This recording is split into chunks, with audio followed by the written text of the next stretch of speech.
Hi, this is Kyle Schwarber, and welcome to the Phillies Show. Hi, everybody. How you doing? Todd Zalecki here with Ruben Amaro Jr., Jim Salisbury, brought to you by the Foul Territory Network. That's right, Ruben. It's Tuesday, October 22nd, 2024. We're sporting our Shibe Vintage Sports gear. Shibe Vintage Sports, get your unique throwback Phillies tees, hats, and sweatshirts from local artists at their shops in Center City, Wayne, and Westchester, and at shibesports.com. And gentlemen, how are we doing today? You guys doing good? Wonderfully. Bueno. Wonderfully. I got big news at our house. Our 18-month-old slept through the night for the first time like ever, like 2 nights ago. Shocking. It's amazing what a good night's sleep will do to the psyche. Oh my God. You know what I mean? Feeling like a human being right now. I'm like running around the house, just so excited. So excited. Good for you. And yeah, it's nice. It feels like a win. You know, you need those little wins in life. More importantly, but good for Ryan. Yes, exactly right. Yeah, she's been taking it out of the chin during the baseball season when I'm gone, having my fun lunches on the road and you know, having my cold beer in the hotel room at night. she's up with the kids. So where's your favorite lunch spot on the road? Oh God, that's a great question. My favorite lunch spot on the road. There's a lot of great spots in Atlanta. There was a place called Flip Burger in Atlanta that I used to love going to.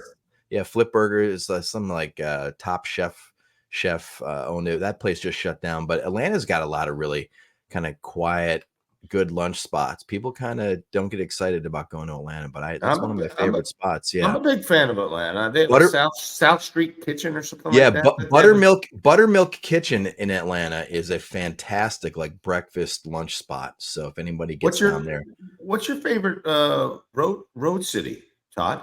Mine, I do love San Francisco and I do love San Diego. But I would say probably San Diego because the weather is always top notch and you get some good fish tacos. You go to what's the name of the place now? I'm drawing a blank, but they have these awesome burritos. Isn't it a gas lamp district? It's a gas lamp district, yeah. La Puerta. If you go to San Diego, go to La Puerta. Legit. Fantastic tacos, fantastic burritos as big as your head. They're fantastic. Is that the place with the skull and the bones? Yes. And they have these celebrity mug shots. All the celebrities that have been arrested, they have them all over the walls. Yeah, very good spot. What about you guys? What do you got, Jim? For lunch or city? I mean, lunch, city, whatever. You know, Atlanta, I love to go to the Varsity. I know Todd would hate it. I mean, I asked Charles Barkley if he'd been there, and he kind of didn't even know what I was talking about. I think it's near the TBS studios. It's this famous Southern drive-up car hop where you get chili cheese dogs and cheeseburgers. And Charles is probably having $200 steaks. He ain't going to get no chili dog in Atlanta. Yeah, I love that place. I love, my favorite city, San Francisco. I like San Diego, like you said. I loved Montreal. I hated to see it go. My wife and I always talk about driving up there and for a weekend. And I used to love to get the smoked meat sandwiches. We've talked about that before. Yes. Todd and I used to go in search of those at 1 a.m. Yes, we did. Old Montreal is a great spot. There's actually a jazz spot that was owned by a Philly jazz, originally Philly jazz guy, and he had a place up there, and then he passed, and then his daughter took over. Really? Can't remember the name of it, man. I just hung out there a couple of times. It was just so chill and cool. Great spot, man. And Montreal was the John. That was my favorite. And then, San Francisco was always great because I could see some friends and stuff like that and hang out some old haunts. San Francisco's, the city itself has kind of gone south lately. But I've always sort of liked Atlanta, like in the different spots, different places to eat. Buckhead, when I was younger and I was single, it was a jamming spot. Mm-hmm.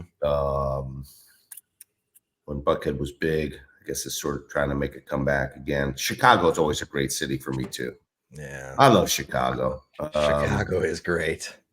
You get a chance to go to a couple of old haunts and bars and stuff. And Gibson's is always really, one of my favorite steak places. And it's, it's still cool shopping and stuff like that there too. Yeah. Chicago is great, man. Chicago is fantastic. A lot of good towns.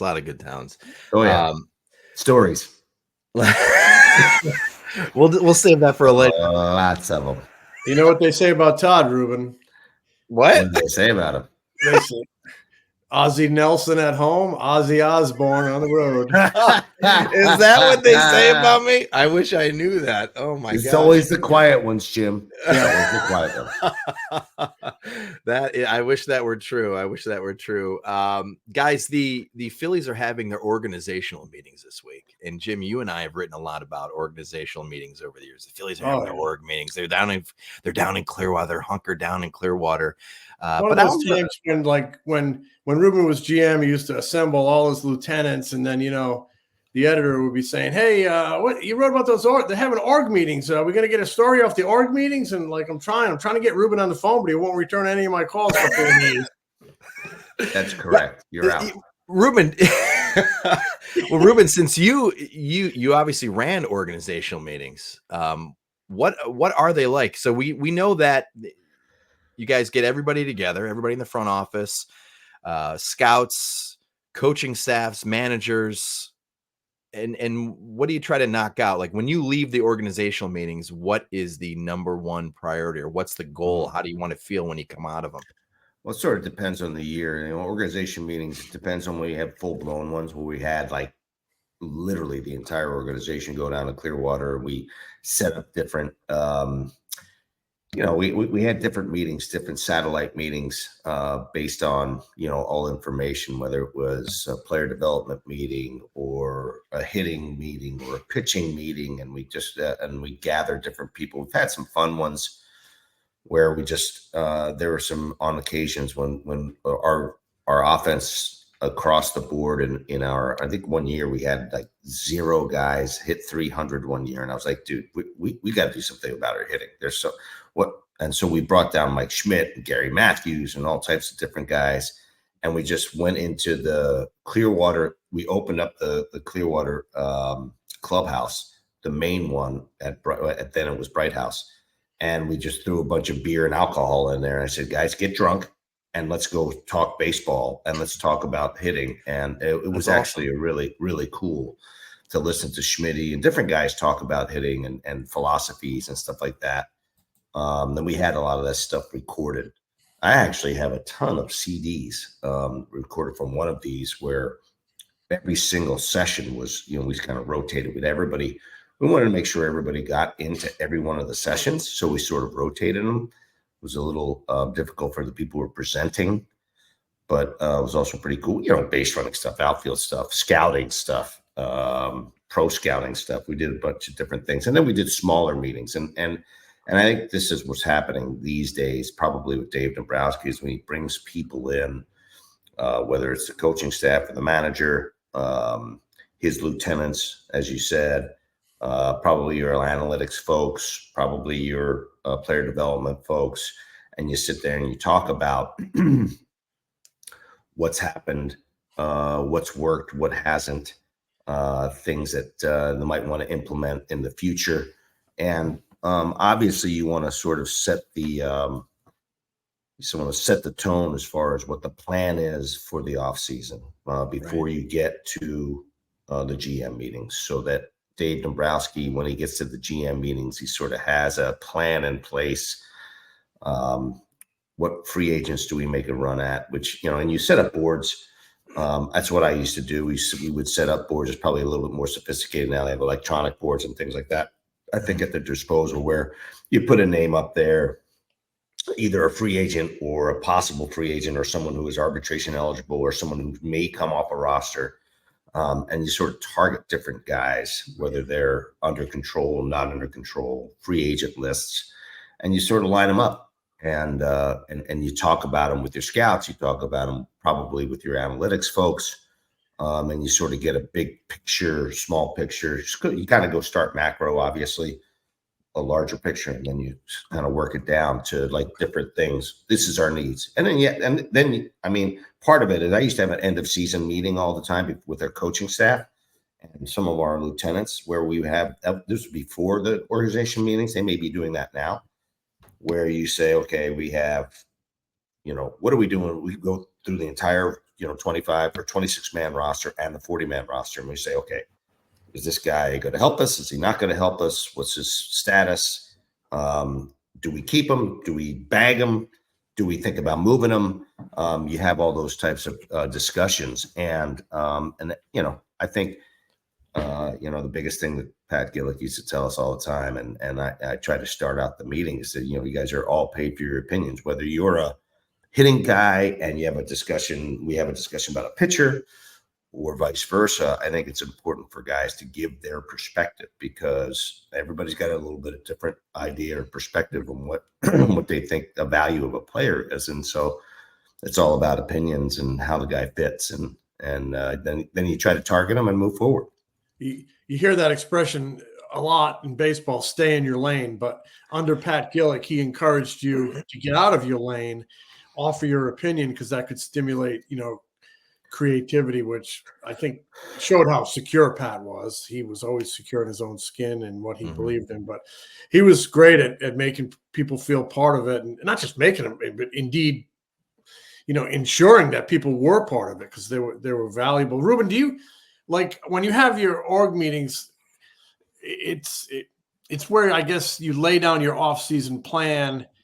Do you focus on additions, or do you focus on needs? Like, do you go in and say, okay, like on this current Phillies team, we need some more pop in left field. We need more offense in center field. We need more offense in left field.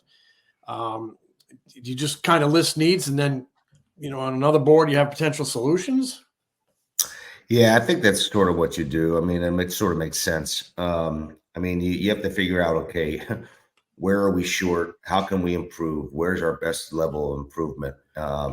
Whether it's starting pitching depth or bullpen, or, some power or quality at bats, or, a decent hitter, or whatever the case may be, maybe better defense. And you sort of you go back and you assess, the full picture, what happened with the season. And then in the case of the Phillies, obviously you really want to assess, okay, how can we be better in the playoffs? How can we be a better team this way or that way? And then from that, then you take those players and those possible available players, and you sort of help try to line them up. You line them up as if you were going to do a draft. I mean, okay, give me the best players at this position. Give me this. This is the need, and let me go ahead and line them up, and we go from there. And your scouts have spent the season on the road, your pro scouts. It's changed a little bit now, but they have their ear to the ground. They know the teams they cover, who might be available. They know who maybe the ARB guys are that might move. I mean, your in-house guys, your staff at Citizens Bank Park, they have a list of all the ARB guys who might be moved. They have the list of guys, it's probably as far back as July. They're plotting this stuff out, potential non-tenders, potential trade candidates. So when these guys walk into your org meetings, I mean, they're not doing their research at that moment. This is all done, and now they're throwing this out there so you guys can all bat it around, right? Yeah, and I think it's that art of being able to gain information from the scouts. It's difficult in this day and age, because a lot of the front office guys, they don't make themselves available to the scouts. I used to sit in the press clubs and talk to the guys and have discussions with them, and you would get a feel for whether you like this guy, or you had a need, or you would find information out, or a guy who played with, was a college roommate or a high school roommate of somebody, or played with them in an organization. You try to go get some information about that guy, or, hey, they don't really like so-and-so. They might be willing to move him, or you try to get some intel. I think that was sort of the art of being able to decipher information and talk to people and have, a broader, web, so to speak. And then you get that information. Hopefully you get that information from the scouts to the pro scouting director will bring it to you, and that kind of stuff. But or just talk to them directly. I used to have weekly meetings and stuff to talk about some of the stuff. But then I think it's just so important for you to be able to have the people in place, not only to be able to evaluate, but also have the ability to go gain information from outside sources and different sources, so that you had a little bit better picture of what's going on around the industry.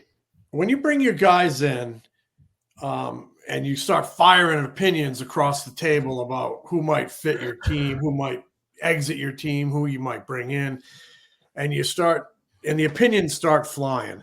You ever see some good arguments and that almost come to blows and stuff? What's it like in that room when you get those big personalities and those aggressive personalities and those opinionated personalities, and they're all trying to make your team better, but they might think there's a different way? Ever see any good fights? I've seen some really good battles in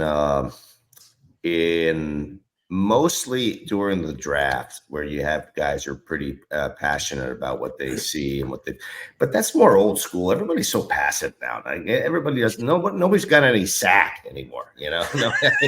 I mean, nobody gets after it. I mean, I loved it. I mean, I love when guys were passionate, because that means that they're passionate about their jobs and they're passionate.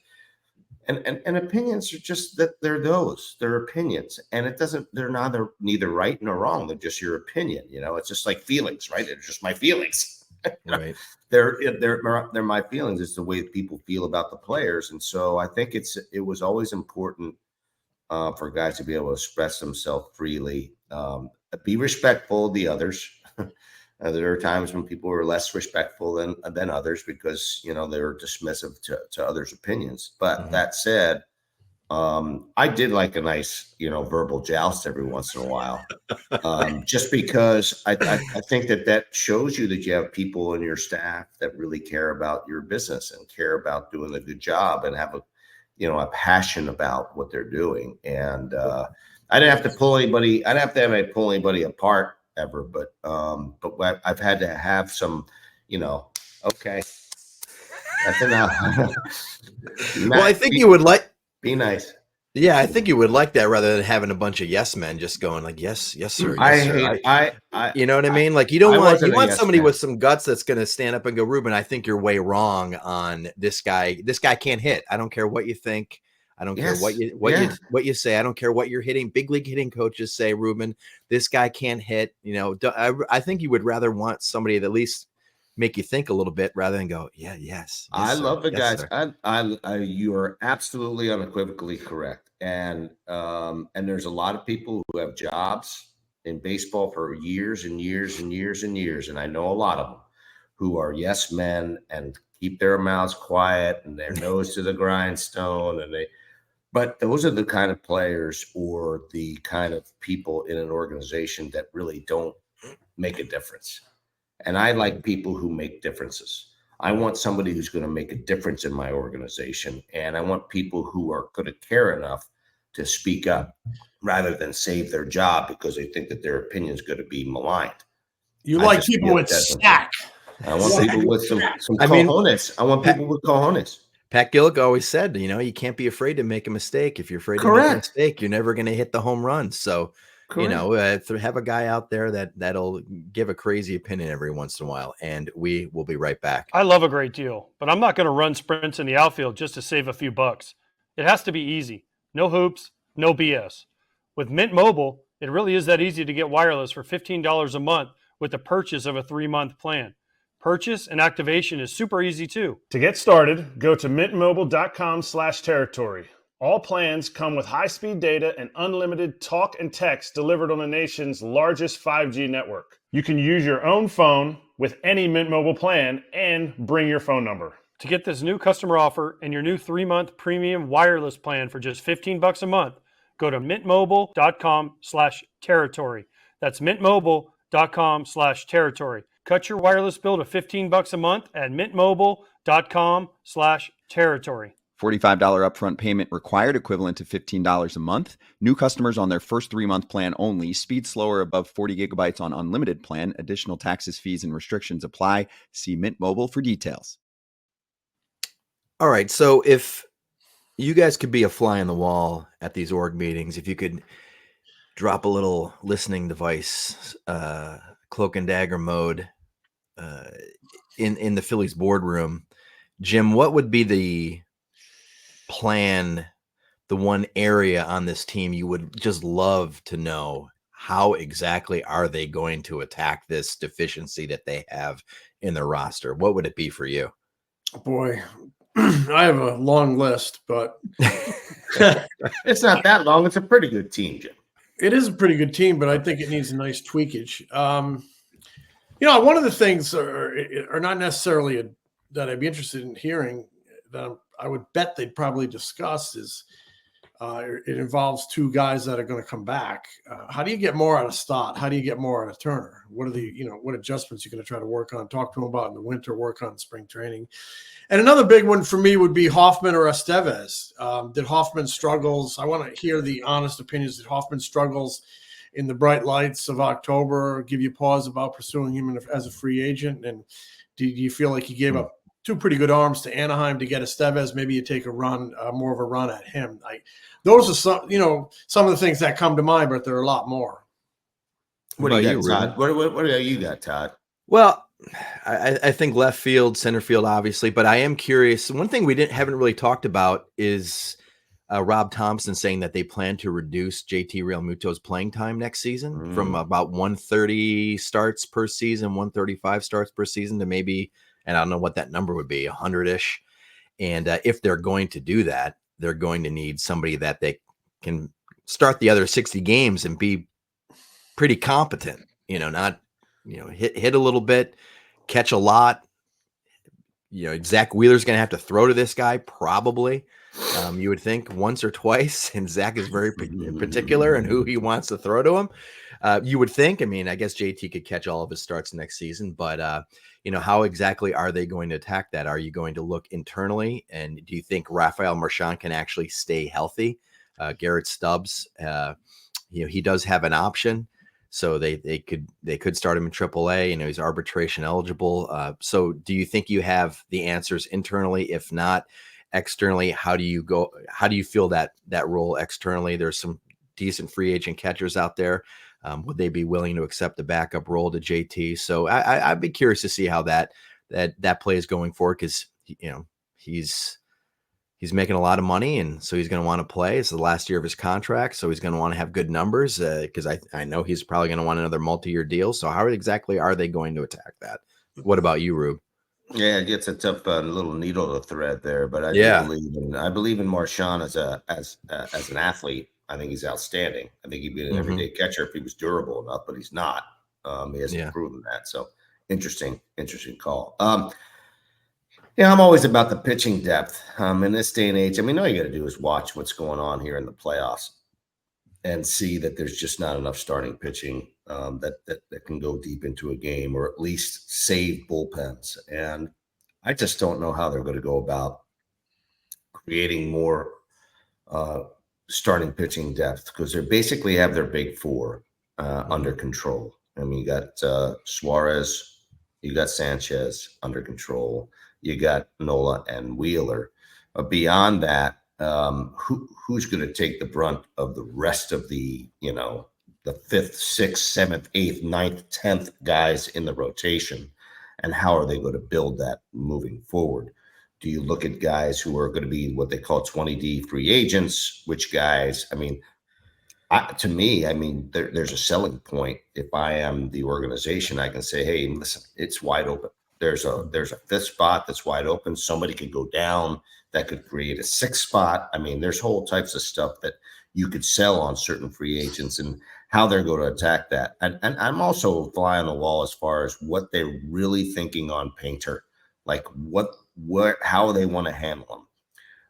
Do they want to start him in the big leagues if he does throw very, very well in spring training? Do they want to monitor the innings? I'm sure they're going to consider that. How are they going to go about that? Is Mick able to take some steps forward?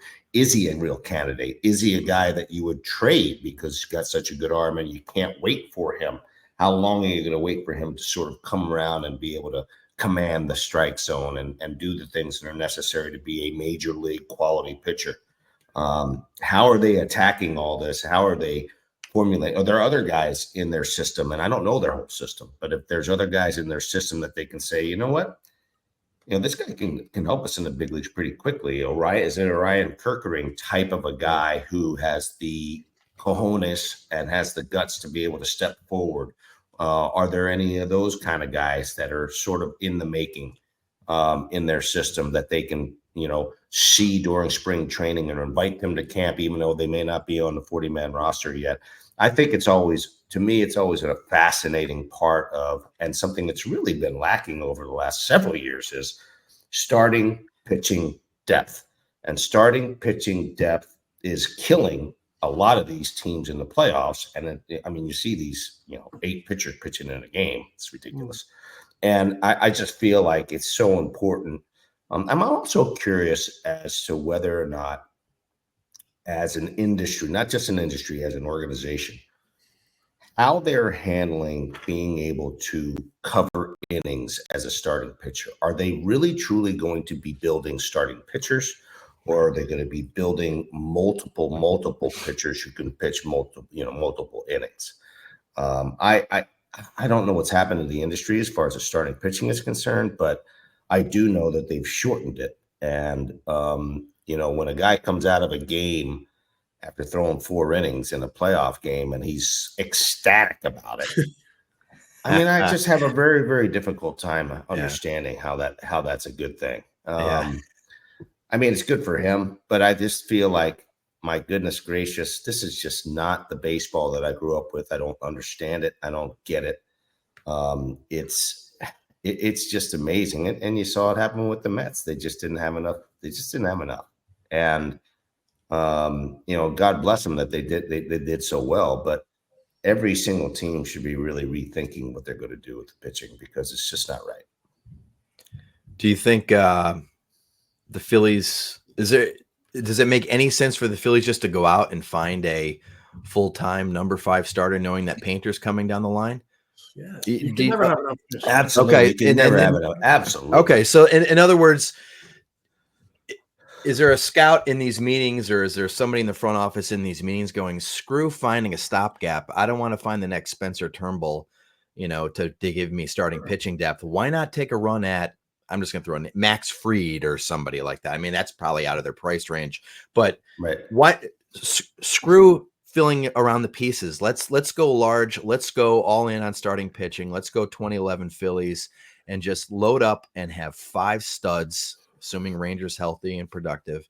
And let's just run the crap out of these starting pitchers, and let's go full bore on that. Is that, if I brought that up in these org meetings, you think I don't think I would get laughed out of the room? No, but I don't know what not even a little bit for me.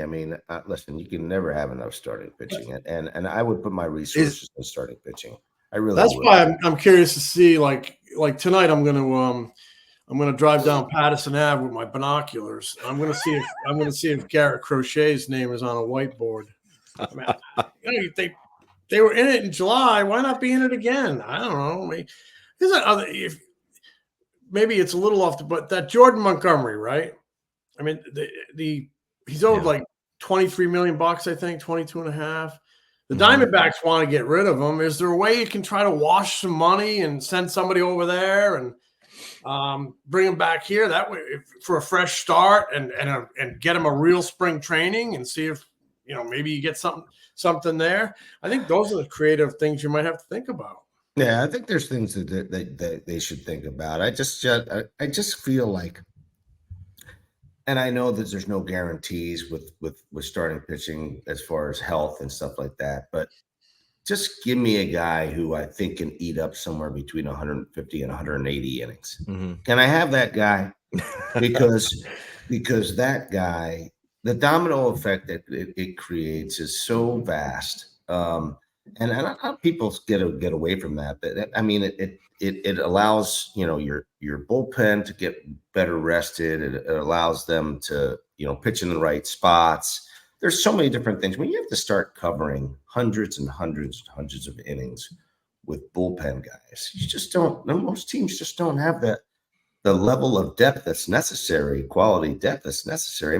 The Mets are throwing Phil Maton out there, dude. Come on. Yeah. Phil Maton may not be on a major league roster next year. I don't know. Can I go back to the catching thing? Because I agree with Todd. We'd love to hear what their plan is, and it's super important to protect JT. And Marchand's out of options. He's got to be here. You said Stubbs has an option. He has an option. He doesn't have enough service time to refuse the assignment. So he's ARB eligible, but he has an option remaining. So that's kind of a fascinating. That is fascinating wrinkle in the it would take a ballsy move to send him out. Right. But the reason I bring it up is with Marchand's health history, if he's your number 2 guy next year, because he has to be because of the option thing, with his health history, the number 3 catcher in this organization, on this team, whatever you want to call it, becomes huge. Yeah. Huge. Large. And I'll tell you a story about that, about options. You guys remember Prince, the catcher for the Pirates for a long time? Can't remember. Tom Prince. So we signed him to a 2-year deal years ago. Yep. He gets hurts his wrist in spring training, I think, can't play. Gary Bennett makes the team, does a great job as a backup. Really, really super job behind Lieberthal. The very next year, Tom Prince is still rehabbing and coming back. Gary Bennett has another option. We had to send Gary Bennett back because we had to be selfish. Was it right for him and his development, for his future, and for his pocketbook and his ML service time and all that stuff? No, it wasn't. And he was a close friend of mine, but we had to send him back. So we sent him back. Because Tom Prince, because we wanted to keep all your assets. And I remember in the meeting us talking about that. And I remember John Vukovich himself just saying, listen, sometimes we have to be selfish as an organization. We have a control of a player. He may deserve to be in the big leagues with our team, but we're not carrying 3 catchers. We got to send one of them back so that if Tom Prince gets hurt or something happens to him where he's super ineffective, then we can bring Gary Bennett back. We still don't lose. We don't lose him. We keep him. And then no reason for us to release Tom Prince, because then we didn't have anybody else beyond that. So you're right about that, Jim. Catching depth is pretty important as well. It's like having a quarterback. Your second guy better be pretty decent. Your third guy better be pretty decent, because your team's done otherwise. And so I think the catching thing is a real question, and whether or not they feel that a guy like Marchand can be the guy. Physically, he can't. Talent-wise, he can. Good switch hitter, handles the catching well, good receiver, throws well, does a lot of those things well, but can't stay on the field. Right. And then plus with them pushing up against that 3rd luxury tax, that would give you some cost certainty if you're going to if you need to upgrade in left field, center field, rotation. You're going to need to sign at least another reliever or 2. So, you got to save some money, man. Yeah. So it's interesting. I mean, listen, if I'm, and I know Stubby's not going to be happy with this, but if I'm them and I don't feel I can get another catcher that I feel comfortable with, then I'm letting Marchand be our backup, and I'm sending Garrett Stubbs out. Right. Yeah. In a perfect world, it's not greatest thing for Stubby. But I think you got to keep your assets. Yeah. We'll be right back. We get it. Mornings are nuts. No time for breakfast, but you need to get your day started right. What if a delicious, nutritious meal could be ready in seconds? Support for Foul Territory is brought to you by Huel, the world's #1 complete nutrition brand. With over 400 million meals sold worldwide, Huel is trusted by millions of people looking to fuel their days with convenient, complete nutrition. Try it for yourself with this exclusive FT offer. 15% off with the code FOUL at Huel.com. You know we're all about saving time, but we get hangry, like a lot. I recently fell in love with the Huel Ultimate Super Greens Powder, which is a perfect blend of 91 vitamins, minerals, and whole food sourced ingredients. I also love their complete nutrition bars, and those hot and savory pouches are fire too. FT fam, give it a shot. Get 15% off with the code FOUL at HUEL.com. Unlock a healthier, easier way to eat with Huel. Nutritionally complete meals in minutes so you can focus on what really matters. We're back. Ruben, you're talking about starting pitchers and going deep into games, and then you're watching the Dodgers win Game 6 of the NLCS. I think they use 7 relievers in Game 6. But the Dodgers and the Yankees are facing off in the World Series, and anybody listening to the show, of course, would have much preferred a Phillies-Yankees matchup in the World Series. But Dodgers-Yankees, it is pretty compelling. It is pretty compelling. I mean, it's going to be great theater. You got Shohei, Mookie, Judge, Soto, Freddie Freeman. You've got a lot of superstars in this World Series. You guys, a lot of MVPs. MVPs, yeah. I mean, 5 of them. Yeah, you got 5 MVPs. I think that's the only time this will be the only time you'll have 5 former MVPs in one World Series. Crazy. I think it's I saw this on an MLB.com story. Only once in the past 35 years have 2 future MVPs. I mean, I assume Judge and Ohtani are going to be MVP in their respective leagues. No doubt. Oh, the only other time that's happened in the last 35 years was Buster Posey and Miguel Cabrera in 2012. That's pretty cool. And it's also the top 2 teams in each league. It's only the 13th time since 1969 that the top 2 teams in each league in terms of record have faced each other in the World Series. First time since 2013. You guys have you guys been watching the postseason? You guys looking forward to this World Series? I mean, I think it's gonna be fun. I've been watching the playoffs. I've been flipping back and forth between Bobby Flay and the postseason. We know what your priorities are, Jim. I got to mix some beat Bobby Flay in there. But I mean that home run Soto hit, what an at bat! He looked so confident, like he's almost being cocky up there. Like, I got you. It's just a matter of time. And then I love it. He what kind of pressure does that? Not that the Yankees can't afford him, and they, but they do have. Like, you hear a lot about the Yankees having finally having a budget, whatnot, but that puts enormous pressure on them to retain him, especially with the Mets across town ready with the big checkbook. It's going to be a fascinating kind of joust for Juan Soto. Yeah, it sure is. I mean, listen, I'll say the same thing I said on MLB Network about Judge and the Yankees when they were going through that whole rigmarole. They have to sign him. They have to sign him. It's a no-brainer, dude. It's the Yankees. Sign the dude. Done. No limit. No limit on number. No limit. Just sign the dude. Okay? It's not my money. Every home run that guy hits in the postseason, they're like, dude, add another 10 mil onto this deal. It doesn't matter. It's going to be a $700 million deal or a $600 million deal. You're going to pay it. Pay it, and you have the player. Right. If you don't pay it, you don't have the player because there's other people that are going to pay it. And I mean, he's perfect for that team, dude. He's got the 2 best left-handed and right-handed hitters in that league. You have to have him on their team. It's the Yankees. You act like the Yankees when you're the Yankees, just like you act like the Dodgers when you're the Dodgers. Right. But I think Andrew Friedman wouldn't let him go. What's that? Andrew Friedman wouldn't let him go. You say when you're the Yankees, act like the Yankees. I think the Mets have more ability to act like the Yankees than the Yankees do. Doesn't matter. You got to sign him, yeah. Got to sign him. It'll be embarrassing to them. I'm serious.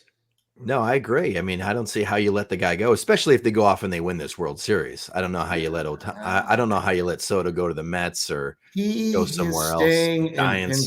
In those Yankee pinstripes, dude. Yeah. Scott Boras has drool coming out his mouth. Oh, please. He's strutting around his house right now. Come on, he's walking like me after a full night of sleep. He's pimping. He's pimping. Oh my gosh. I mean, what do you think those meetings are like when you're walking around the Scott Boras office going, oh my God. Yeah. Well, imagine the explosion instead of watching that game when that ball went over the wall. They go, whoa, throw the drinks in the air. He's throwing a party. But I mean, it is great for baseball. This is like the five of the best top 12, 10 players in all of baseball are assembled in the same same series, dude. Come on. Mookie Friedman. I mean, you start thinking about the actual talent and how good these guys are. Amazing. Dude. Hall of Famers off the charts. Players. There's Hall of Famers there. Yeah. There's almost guaranteed Hall of Famers, like 5 of them there at least. And it's great. Yet, I think it's great theater. And yet, what makes baseball great is Tommy Edman drives in 11 runs. Boom. Yes. And a role player drives in 11 runs in the LCS to, elevate them. And some of their unknown relievers pitched really well. But Tommy Edman, I mean, a trade deadline pickup. I mean, just shows the importance of the trade deadline, shows the importance of the around the edges players. It's been really cool. Brilliant. And I remember talking to Andrew Friedman about it when all those guys were on the DL. We were out there in Los Angeles. And all those guys were on the DL. They had Miguel Rojas on the DL. They had Mookie on the DL. They didn't have a shortstop. So they just started collecting shortstops, Nick Ahmed and Ahmed Rosario and Tommy Edman. And they were like, and I remember Andrew going, it's going to get really uncomfortable when these guys are all healthy. I don't know what I'm going to do with all of them. And he basically had to release a bunch of them. Pick the right guy. They kept the right guy. And Tommy Edman is a player, man. He's versatile. Yeah. He can run. Play He can field. bunt. He can do different things. He can play center, second, short. He can play all through the middle of the field. Can't catch, but he can do all the other things. And boy, did he come up big. He was hitting in the 4-hole on a team that has Crazy. Ohtani, Will Smith, Teoscar Hernandez, Freddie Freeman, Mookie Betts. I mean, and he's hitting in the 4-hole. Because he makes contact. Boom. He was on a good run. Boom. He would be a perfect player for the Fighting Phils. Oh, yeah. Yeah. Well, it's going to be a great World Series. I mean, Ohtani, just the star power of him alone is just, it's great to see him not only get to the postseason, but in his first, get to the World Series. So good times. It'll be fun. We'll be back later this week with more on the Phillies and baseball. Guys, that was enjoyable. I learned a little bit about the org meetings and much more. And these Ruben would roll in a cooler of beer and say, "Get drunk." Those are quite. That is great.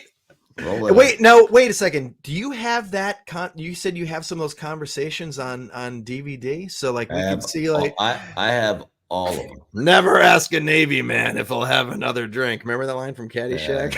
I have a lot of that stuff. My man Kevin Camasoli filmed it all. I mean, that's great stuff to have. I mean, that's unbelievable. I'd have to go back and take a look at it. I mean, there's hundreds of hours of stuff. Got some scout telling Ruben off at the end of the meeting. Let me tell you what I've always wanted to say. Ruben, you suck. Ruben with a lampshade on his head. Oh my gosh! All right, guys, we'll smell you later. Smell you later. Smell you. The Philly Show is brought to you by the Foul Territory Network. Subscribe to The Philly Show on YouTube and wherever you get your podcasts. If you like us, give us a review. Follow us on Instagram, TikTok, X, Facebook, and Threads. Find Ruben's analysis before, during, and after Phillies games on NBC Sports Philadelphia, on the Sports Radio 94 WIP Morning Show, and MLB Network. Find Jim at allphly.com. Find me at MLB.com, the Phillies Beat newsletter, and MLB Network.